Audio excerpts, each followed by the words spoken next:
قل هو الرحمن آمنا به وعلیہ توکلنا فستعلمون من هو فی ضلال مبین۔ اس آیت کو ذرا اچھے طریقے سے سمجھ لیں، پھر میں بات کو اپنی ختم کر رہا ہوں۔ دیکھیں بھائی، جا کر اس آیت کا ترجمہ دیکھیے گا۔ اس آیت کا ترجمہ کیا ہے؟ قرآن کریم کی فصاحت اور قرآن کریم کی بلاغت کا یہ ایک چھوٹا سا نمونہ ہے، لیکن اعلیٰ ترین نمونہ ہے۔ ایک علمی اصطلاح آپ کے سامنے استعمال کروں گا، کوشش کروں گا آسان الفاظ میں سمجھانے کی۔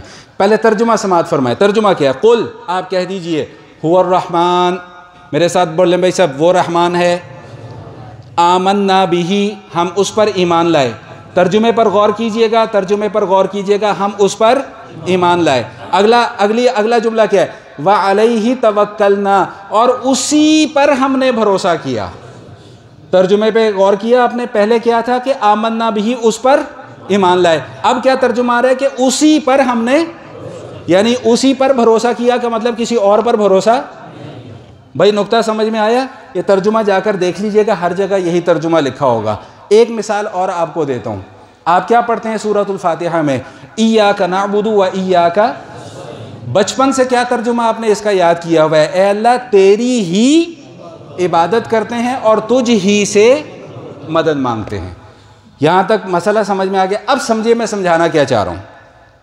ماشاءاللہ سارے کے سارے آپ اہل علم ہیں، مجھے زیادہ محنت نہیں کرنی پڑے گی۔ گرامر میں کسی زمانے میں ہم نے پڑھا کلمے کی کتنی قسمیں ہوتی ہیں؟ جی بولو نا بھائی، 3 قسمیں۔ اسم فعل حرف نہیں پڑھا؟ مجھے بھی آج ہی یاد آیا اچانک ہی میں نے بھی 30-32 سال پہلے پڑھا تھا۔ تو کلمے کی کتنی قسمیں ہوتی ہیں؟ 3، اسم فعل حرف۔ اسم کسے کہتے ہیں؟ جو کسی چیز کا، جگہ کا نام ہو، ٹھیک۔ فعل کسے کہتے ہیں؟ جس میں کسی کام کا کرنا یا ہونا پایا جائے، اور تینوں زمانوں میں سے کوئی ایک زمانہ اس میں، اور زمانے کتنے ہیں؟ ماضی، حال اور استقبال، مستقبل، ٹھیک۔ یہاں اور حرف کیا ہوتا ہے؟ حرف بیچارہ جو ہے نا وہ نامراد ہوتا ہے، میں اس کو نامراد کہتا ہوں۔ بیچارہ جب تک ادھر سے کوئی آ کے نہیں ملے گا، ادھر سے کوئی آ کے نہیں ملے گا، اس کا معنی سمجھ میں نہیں آئے گا۔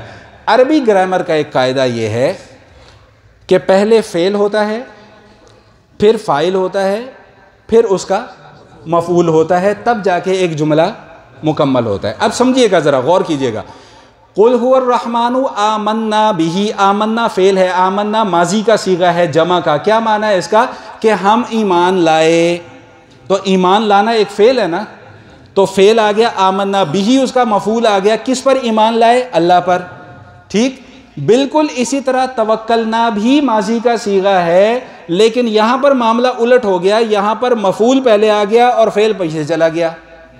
آمنا به و توکلنا علیہ ہونا چاہیے تھا، لیکن ہے کیا؟ آمنا به و علیہ توکلنا۔ بھائی سمجھ میں آ رہی ہے؟ اوپر سے تو نہیں گزر رہی؟ ایاک نعبد و ایاک نستعین، گرامر کے اعتبار سے اصل عبارت کیا ہے؟ نعبد ایاک و نستعین ایاک، کیونکہ ایاک مفعول ہے۔ عربی زبان کا قاعدہ یہ ہے کہ جب مفعول کو فعل پر مقدم کر دیا جائے، یا جس چیز کو بعد میں آنا ہو اس کو پہلے لایا جائے، تو وہ معنی پھر اسی چیز کے اندر بند ہو جاتا ہے۔ نعبدو ایاک اگر ہو تو اس کا معنی ہوگا یا اللہ ہم تیری عبادت کرتے ہیں، لیکن جب ایاک نعبدو ہو گیا تو اب اس کا ترجمہ کیا ہو گیا؟ تیری ہی، بولیں بھائی، تیرے سوا کسی اور کی عبادت نہیں کرتے۔